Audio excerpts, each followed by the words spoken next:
Motherfucker. I'm sorry, guys. So, basically, to recap, I'm really sorry. I had Perez to win, Munoz to win, but they're not taking my money. Fuck those guys. God damn it. I'm 20 minutes into the show and I realized it. That's brutal. Okay. This is going to be the best shit you ever heard from now on. Tyson Nam versus Azat Maksum. Basically, I think this is a good step. Like, I'm talking through this right now. I think Tyson Nam, if you like him, just live bet. Is Azmat getting takedowns?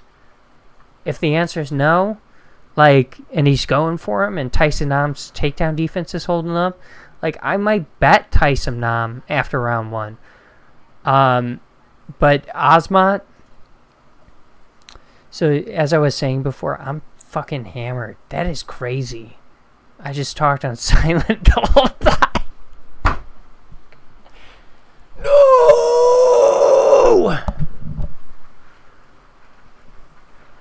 Azmat taking on Maksum, who's making his UFC debut. I think the longer this fight goes, the more it favors Maksum. I think Maksum could get an early finish as well. I'm rolling with Maksum. I'm buying into the hype train. 16-0 professionally. I think the key is just, avoid that big power shot. So, it's raining. The next fight we've got, and I got to do odds. I'm all flustered. Azmat is minus 475. Yeah, that's way too chalky in my opinion. If anything, I'd sprinkle the Tyson Nam KO at plus 750. Yeah, I do not feel comfortable in a parlay situation or in a straight-up situation betting on Azmat at minus 475. So that's a no-go for me.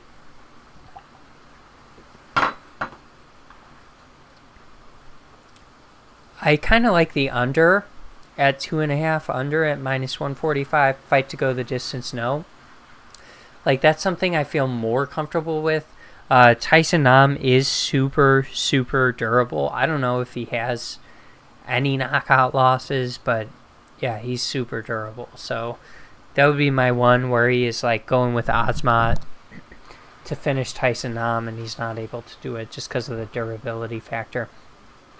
The next fight we've got is Evan Elder taking on Gennaro Valdez. Evan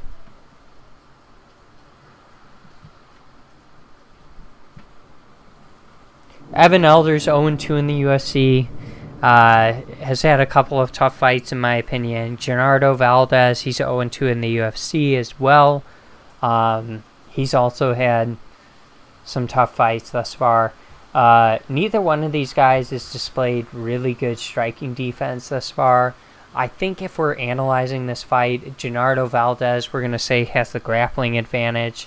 We're looking for him to get takedowns, score takedowns. Evan Elder, on the other hand, maybe we'll say he has a striking advantage. I don't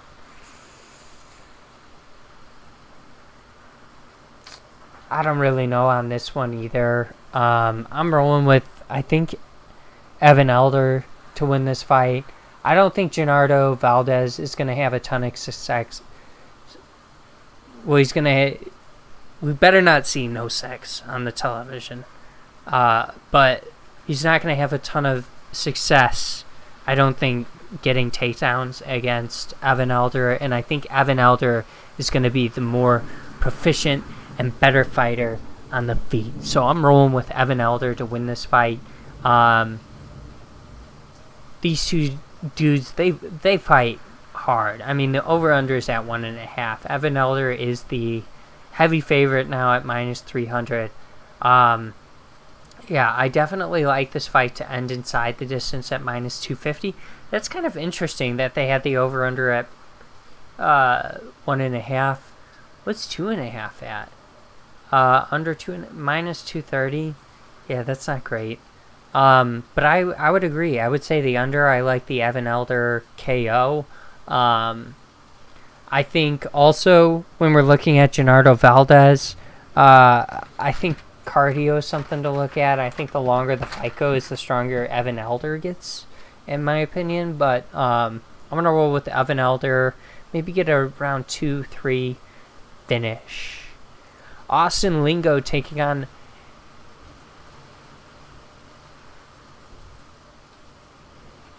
you see that, right? Malkizal Costa. Costa is 0-1 in the UFC. Austin Lingo's on a 1-fight losing streak, 2-2 in the UFC. Austin Lingo comes into this fight carrying some pretty big power on the stand-up. As far as grappling, I don't think he's really looking to do that. Costa, I think, is coming in here with probably overall better... we're having a crazy thunderstorm out here. He's coming in here with probably the better overall game. I think the thing he's got to do is just don't get hit by anything hard from Austin Lingo. Don't get hurt. We've seen Costa get hurt before. He is kind of hittable, but I'm not like too crazy worried about Austin Lingo KOing him. I think Costa is tough too. So if he does get hit and Lingo's having a good first round, I'm not like super worried about it, but I'm going to go with Costa to win this fight. He is a minus 240 favorite. As far as the method of victory, odds makers don't like this to go the distance. Yeah, I don't know if I really feel comfortable making a prediction on Costa. I think he could win this fight in a variety of different ways.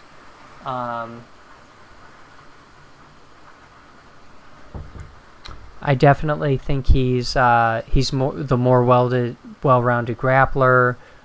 Should incorporate some of that. I could see a submission method of victory. I could see ground and pound. I could see him catching Lingo. I could see a decision, just beating up on him with control for 15 minutes. So I like Costa in this fight on the money line. Tough to predict the method of victory. I should just pull up the SureDog.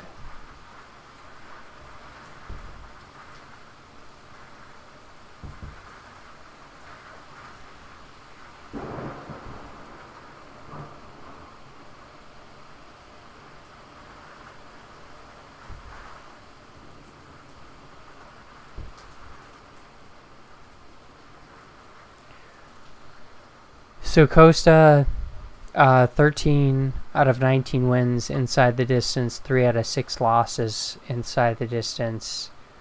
Yeah, Lingo, his only inside the distance loss was a submission. So maybe there's some value on the submission here at plus 450. I do think the fight will play out primarily on the feet, but I could see Costa potentially cinching up a submission. Victoria Dudakova taking on Estela Nunez. Victoria Dudakova, she's making her UFC debut. Estela Nunez 0-3 in the UFC thus far. Really good round one fighter, but just has lost every single fight outside of the first round. Bad cardio.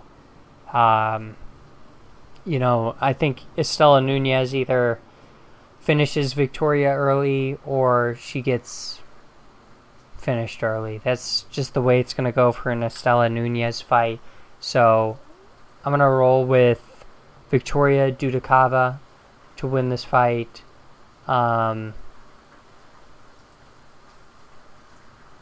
Minus 200 favorite. I'd say it's going to end inside the distance. Odd makers agree. They like the Dudakova submission. I do think she has 5 out of her 6 wins might have been submission, but Yeah, I mean, it could definitely be ground and pound in round 2, round 3.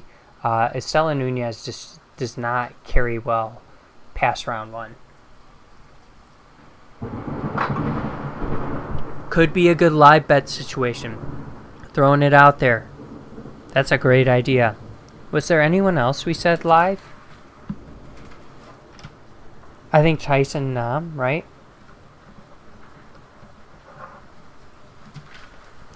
So just circling those two as potential live bet situations. A couple weeks ago, bet on Sean Strickland after round 1. He was like plus 140. Got much better odds on him.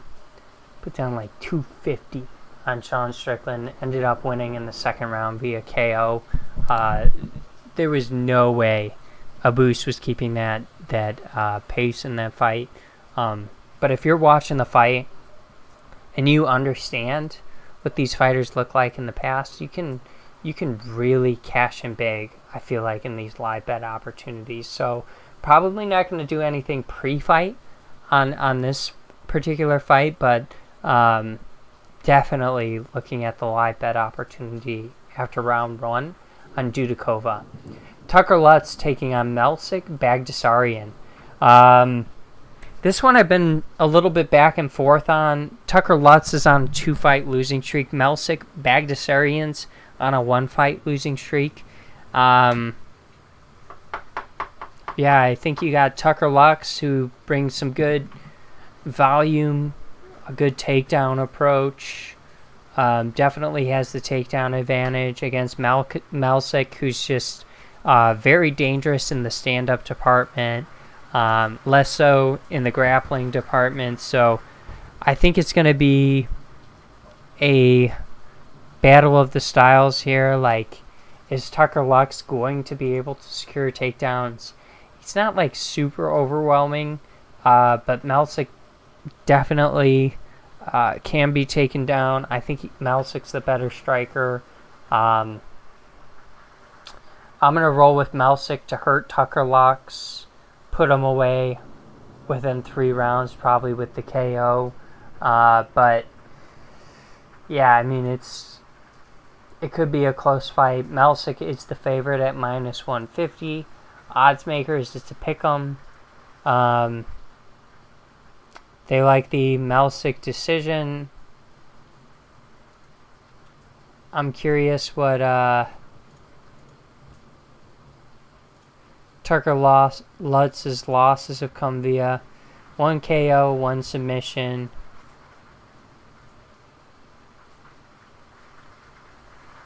First ever fight was a KO.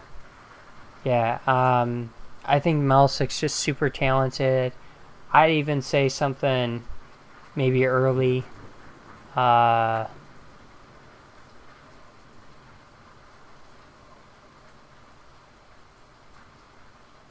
I guess 5 parlays. Melsik and under a round and a half, or same game parlay. Melsik under 2.5. KO plus 215. Just an idea. I don't know if I'm gonna actually do that, but I like Melsik in that fight. Nazim Sadikov taking on Terrence McKinney. Nazim, he's coming into this fight 1-0 in the UFC. Terrence McKinney, he's on a 1-fight losing streak. Yeah, I mean,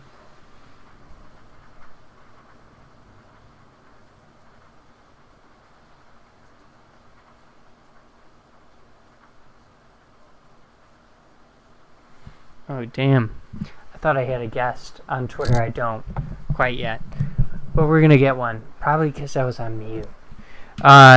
So anyways, Nazim Sadikov, he is 1-0 in the UFC. He only has 1 decision on record. Terrence McKinney, all of his wins, he's on a 1-fight losing streak, but all of his wins are inside of 3. Only 3 of his fights have gotten past round 1. I mean, this is going to be a car crash of a fight just because it's Terrence McKinney. I think he just needs to be himself, go out there, try and finish the fight within the first 3 minutes, 4 minutes, and just understand, like, that's who he is as a fighter. He's extremely skilled in those scenarios where he's putting on the pressure, and that's where he's shown the most success. I don't think it's luck. I think a lot of it's skill. So just go out there, put the pressure on Nazim early, and I think Terrence McKinney wins this fight. And I think he wins that style of a fight against 90% of fighters in this division. I think he's a really talented fighter. He just cannot sit back and be passive. He's got to go out there and be interested in the finish. That's my opinion. Nazim, he's a slow starter. I think I'm going to write it above Nazim's name. I think if this fight starts to approach 4 minutes into the first round, and Terrence McKinney's putting it on Nazim, and Nazim's hanging in there, I think he could win this fight. Terrence McKinney is the underdog. That's who we're going with again. Odds makers do not like this to go the distance. I like the Terrence McKinney KO. Fight parlays, Terrence McKinney KO round 1. Round props, Terrence McKinney round 1 plus 225. Like something like that.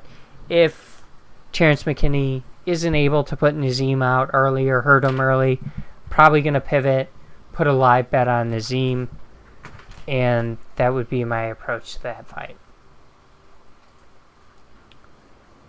Norma Dumont taking on Chelsea Chandler. Norma Dumont is on a 2-fight win streak. Chelsea Chandler 1-0 in the UFC. I forgot to mention... Oh, no, I didn't forget to mention. But, like, there were a couple of backstage altercations today. Dumont, Chandler, those were 2 of them. And then it was Azatar and Prado. But anyways, Chelsea Chandler is coming into the UFC. She's 1-0 in the UFC. I think how she wins this fight is she just...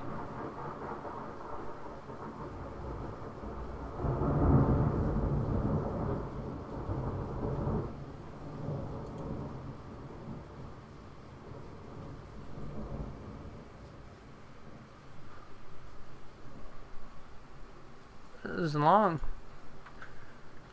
Norma Dumont taking on Chelsea Chandler. Yeah, I think Chelsea Chandler's got to make this dirty.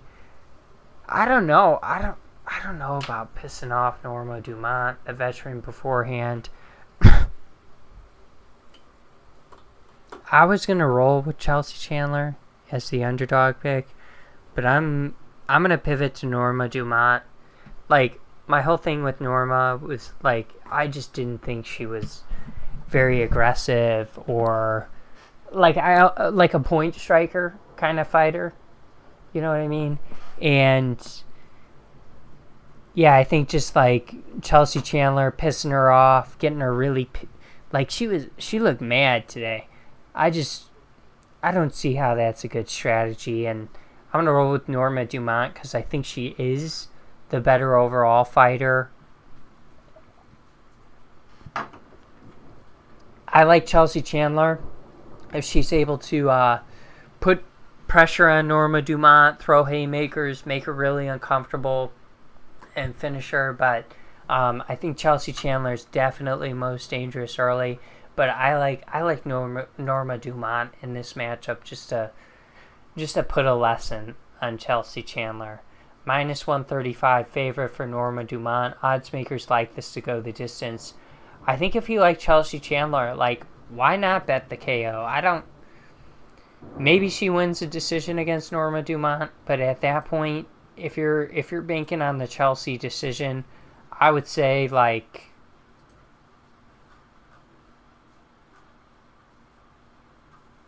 what would I say? Fight parlays. what would I say? Split or majority decision. That's what I would say.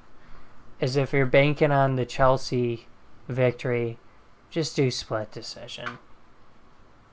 If she's not getting the knockout.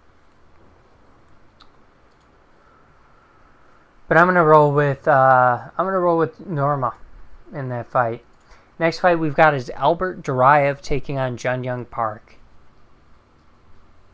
I'm a little too confident, I feel like, in Jun Young Park for this matchup. Feel really just good about the last performances we've seen from him. Seems like a really solid overall fighter. Good cardio, really, really good wrestling, persistent wrestling, right? 2.33 takedowns. You know, if that's the method and the path to victory, he's doing it. Just very smart as a fighter. Like his cardio, his durability. Albert Duraev's on a 1-fight win streak. And yeah, I don't think his cardio is very good.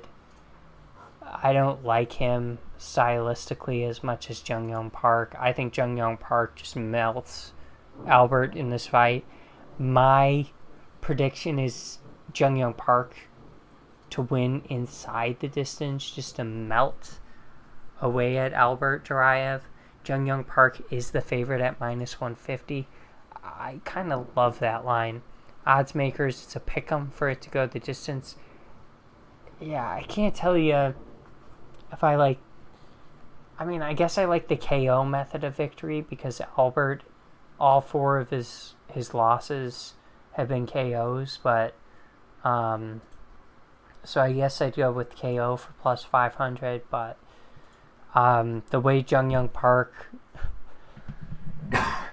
is persistent with the grappling, don't feel really super confident in that bet. But I love the money line at -150. The next fight we've got is Ottoman Azatar taking on Francisco Prado. Ottoman's on a 1-fight losing streak. Francisco Prado's on a 1-fight losing streak. He's 0-1 in the UFC. This is the other fighters that were talking a bunch of shit today in the weigh-ins. I think Ottoman's gonna. I think he's gonna win this fight. I think he's a really good striker, and then I think Prado is a very good grappler in this fight. But yeah, I think Prado's got very bad striking defense. Look at that differential: 3.93 strikes absorbed versus 1.87 strikes landed per minute. I think he just gets hit way too much, and because of that, I like Azatar in the spot to win, probably via knockout. Prado, if we're looking at his losses, which there's only one, it was a decision to Jamie Malarkey. Yeah, I'm going to roll with Ottoman here. It's a pick'em. Odds makers have the over-under at 1.5. I like the knockout, so I guess under. For the fight to go the distance, I'd say no. I like the Ottoman knockout there at +140. Don't know about the 1.5, but for under 2.5 -400, that's rough. That is rough. I don't know. I'm gonna roll with Ottoman KO. Probably something early. Prado just gets hit a lot. We've got a featured co-main event that came in here on the last minute. Jack Della Maddalena taking on Basil Hafez.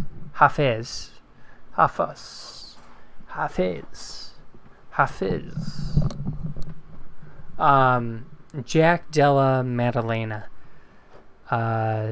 Super impressive thus far in the UFC. Incredible boxing.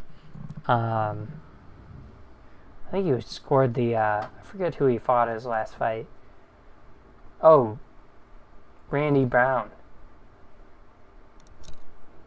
This was like, he had a couple of uppercuts, I think, before that fight ever got to the mat, and it was just like, Randy Brown's good on the feet. He's a really good striker, and Jack Maddalena just kind of cut through that like it was no problem. He's taking on Basile, who's making his UFC debut, and on short notice after Jack's fights.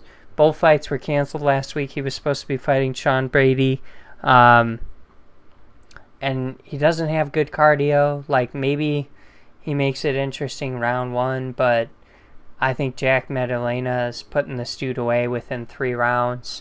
He's too talented to not do it. I think Basile should want to grapple in this fight, but yeah, I like Jack Maddalena via KO at minus 280. Way too chalky. Fight doesn't go the distance, and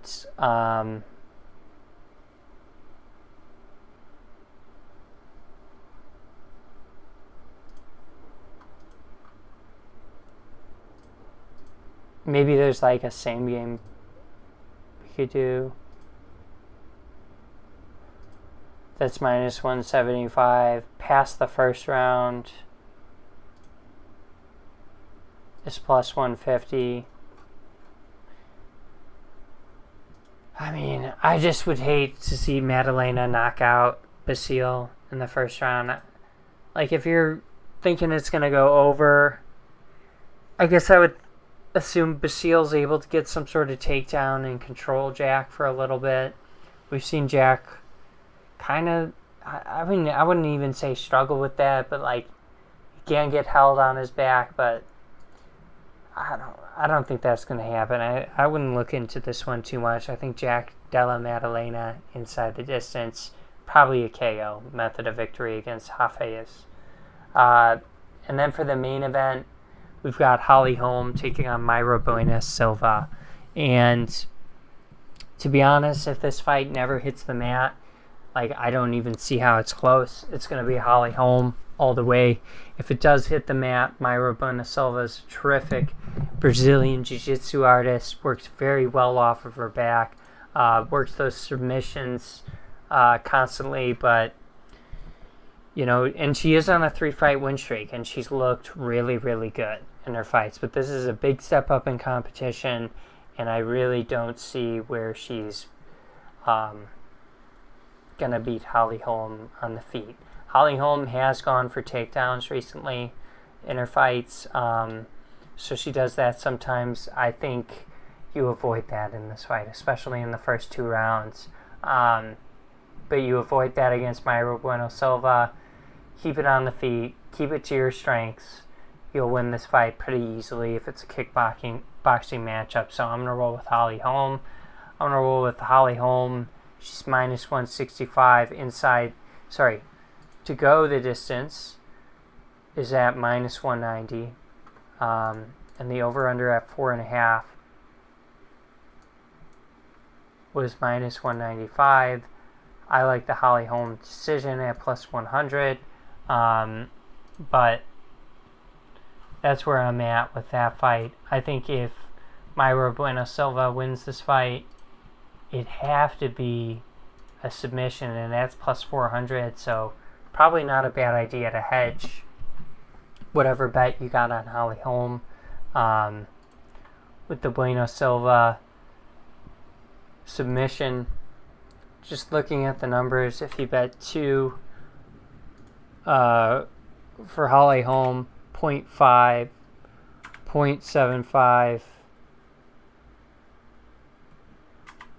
0.65. So you're walking away with money, 265 to win about 321. Like, you're walking away with money if you hedge your bet with that submission. I kind of like that. If Bueno Silva, though, gets the KO or the decision method of victory, you're kind of screwed. So I'm gonna roll with the Holly Holm decision though. I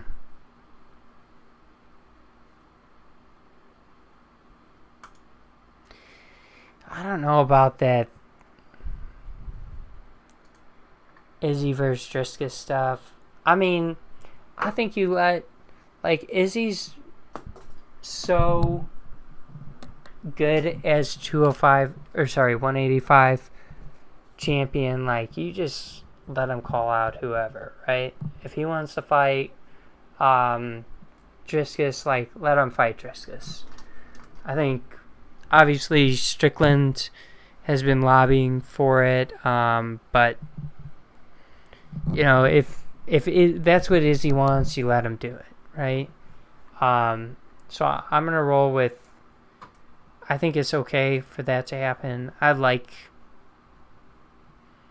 mean, it'll be interesting. I don't know who I'm gonna take in that fight. We'll have to see the line. If it's very chalky towards Driscoll, just like it was in Robert Whittaker, I'll probably go with Driscoll. But Mike Pence, he looked like shit with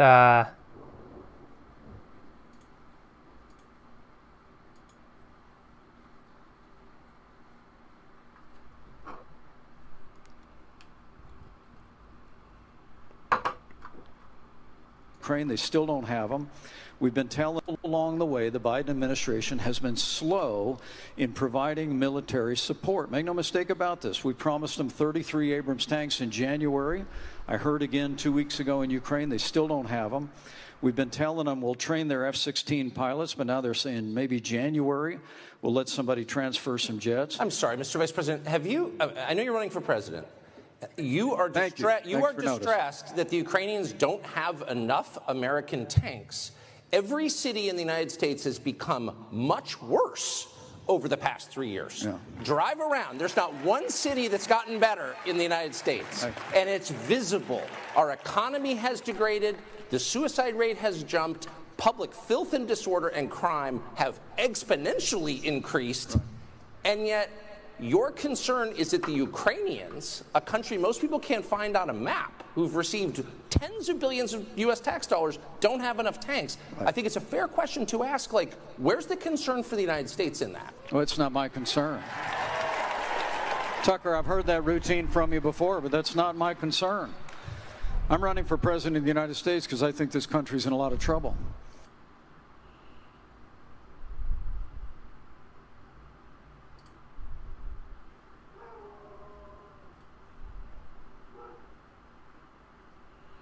Yo, I hope we get a new Kanye. I mean, please, load.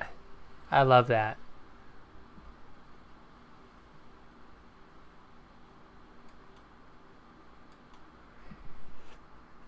I mean, it's a sad state of affairs with the border. Vivek, I mean, I don't hate him as a political candidate. I think what the Republican Party needs to do is they need to almost like just like almost what the Democrats are doing in an illegal manner. Like the Republicans are going to sort out in a democratic manner, right? It's just going to happen. But I don't advise anyone to go on the stage and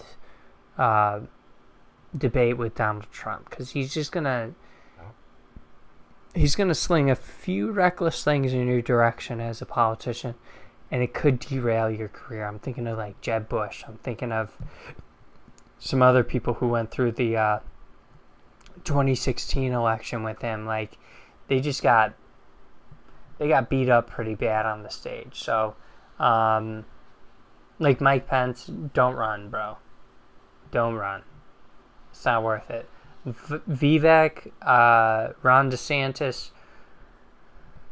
I get it. Like, I just hope it can remain cordial, because I think, like, DeSantis, Trump, that would make a powerful alliance. Or Trump, Vivek.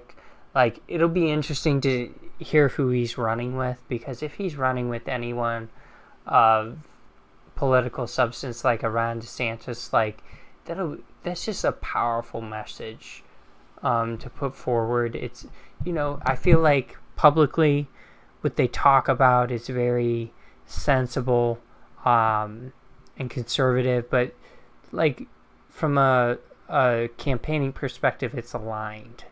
It's very defined. The media will twist it whatever direction they want to. They'll be like, oh, having a check-in process at the border, that's racist.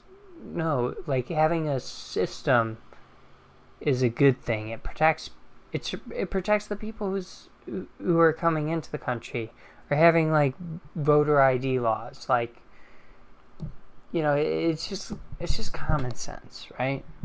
It's just common sense. So, I think that would be big for the party. Mike Pence, no shotskis.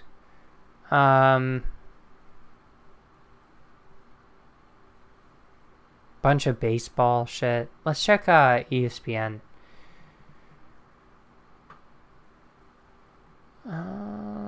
Let's do NBA first.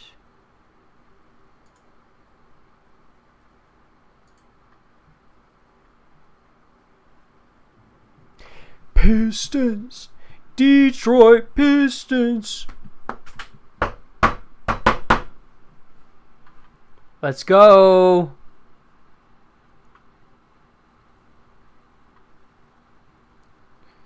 They were losing a little while ago. But let's go Detroit. And then we went with the Utah Jazz tonight. Not doing the Grizzlies or Lakers. Honestly, I feel like, I don't know who's starting for the Grizzlies, but I feel like the Grizzlies have more of that homegrown system, and they should be better, but I'm not really sure, to be honest. It's Summer League. The teams I've been profiting off of, the Utah Jazz, the Portland Trailblazers, and the Cleveland Cavaliers. Those have been the motherfuckers. Look at the Jazz, 3-0. My buddy texted me, like, the day Summer League started. He's like, Jazz had 3 first-round picks, all in. I'm like, okay, I'll follow you. And it's just been the gift that keeps on giving. Let's see. Scores for today in the MLB. Didn't do Marlins Orioles. Didn't do Red Sox Cubs. Didn't do Rangers Guardians, but I love betting on the Rangers and the over. The over's usually at 9.5. Look, they're over. I might have done the Yankees and Rockies.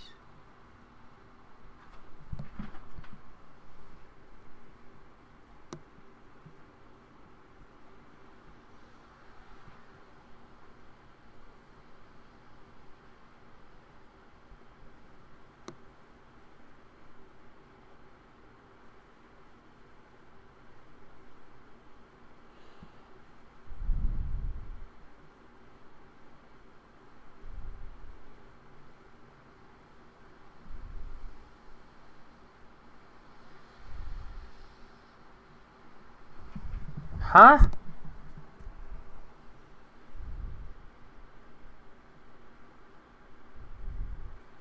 Tampa Bay, Minnesota.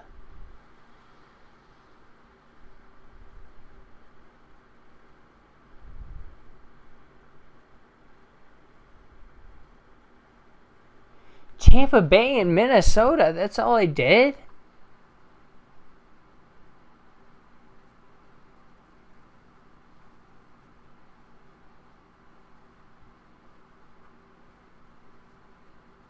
And Tampa Bay got delayed.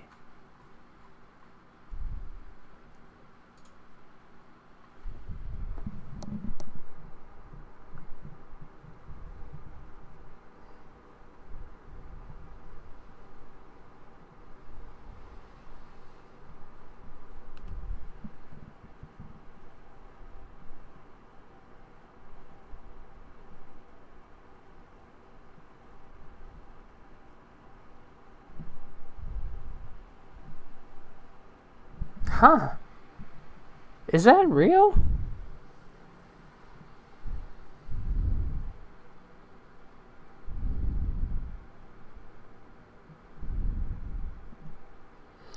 Oh, and I did no runs first inning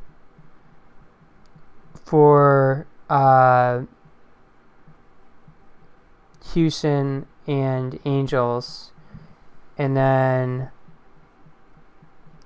okay, so my bet was I did a same game parlay on the Tampa Bay Rays. I parlayed them to win with Glasnow to have 8 or more strikeouts, and that got returned to me. So I guess I don't really have any bets tonight with the exception of the Twins, apparently.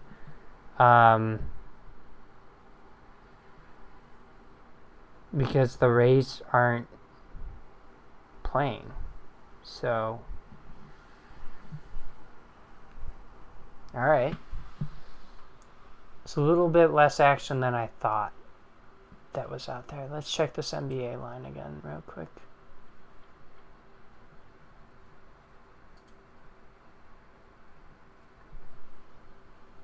Fuck yeah. I'll hang out for a minute while we watch this. So, like, basically, like, Detroit, they have an insane summer league roster. So Duran's sitting, Wiseman's sitting, Ivy's sitting, but, like, so Ivy, I don't know, was he all NBA first team rookie? And then Duran's, like, Duran and Wiseman, like, those, so Wiseman has had 3 years of NBA experience, G League experience, and then Duran was drafted last year, but is a, obviously has NBA experience at this point. They took Asur Thompson, who I think is going to be really good. If he can knock down 3-pointers at an efficient clip, like, he's going to be really good. I didn't realize they got Thompson, the other Thompson brother. Amin was picked first, but I think Asur could be the better of the two. Just, like, maybe he's never the featured player. Redick was talking about this, JJ Redick. Maybe he's never the featured player, but he's going to be really good as a piece in the NBA. You think about Detroit, Cade Cunningham, Jaden Ivey, Wiseman, Duran, and now Thompson. Like, they're coming up. I'm not super thrilled with my Bullies, to be honest, my Chicago Bulls, just because, like, we got Patrick Williams and Kobe White from a young core perspective. Zach LaVine, DeMar, Vucevic, they can win you a lot of games for sure, no question about it. But not super pumped with just like how the team's developed so far.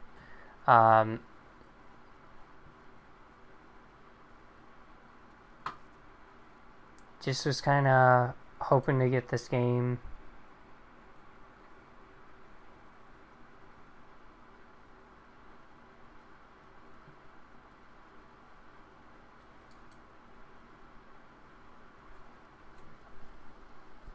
He makes free throw 202. Blake Wesley misses free throw 1 of 2. Spurs get an offensive team rebound. Probably because of the bonus, is what I'm guessing. And then Blake Weasley makes free throw 2 of 2. That doesn't make sense. But then Blake Weasley has a personal foul. Oh, it's over. It's over. Good night, YouTube. Thanks for tuning in. Please subscribe to the stream and channel. Like.